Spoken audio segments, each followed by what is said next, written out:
আমি আংশিক টাকা পাই, আমাকে আবার 3 বছর, আবার 10 বছর, এতদিন আগে আমি পাচ্ছ কিনা তাও জানি না। আপনারা জানেন, পত্রপত্রিকায় দেখেন অনেক শিক্ষক এই অবসরের টাকা না পেয়ে মারা যাচ্ছে। আজকে এই যে নিয়ম করছে, এই নিয়মে আমরা কেউই আর টাকা তুলতে পারবো না। এক আংশিক টাকা দিয়ে আমাদের সান্ত্বনা দিয়ে আবার 8-10 বছর অপেক্ষা করতে হবে।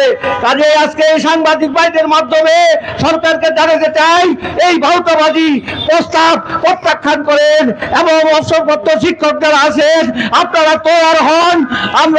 আমরা সংগ্রামে নামবো, আমরা অনশনে নামবো, তবু আমরা এই টাকা দেব না। এবং আজকে বলতে চাই, আজকে যদি এই শিক্ষা ব্যবস্থা জাতীয়করণ করা হতো, আজকে আমাদের এই অবস্থায় পড়তে হতো না। আমরা অবসরের সাথে সাথে আমরা টাকা পেয়ে যেতাম। আমরা চাকরিতে ঢোকার পর আমার চাকরি প্রায় 30 বছর, এই 30 বছরে আমি আন্দোলন করে আসছি যে শিক্ষা ব্যবস্থা জাতীয়করণ করা হোক। আজকে জাতীয়করণ করা হলে আজকে আমাদের এই অবসর শিক্ষকদের এই অবস্থা হতো না। কাজে আমি আর বেশি কথা বলতে চাই না।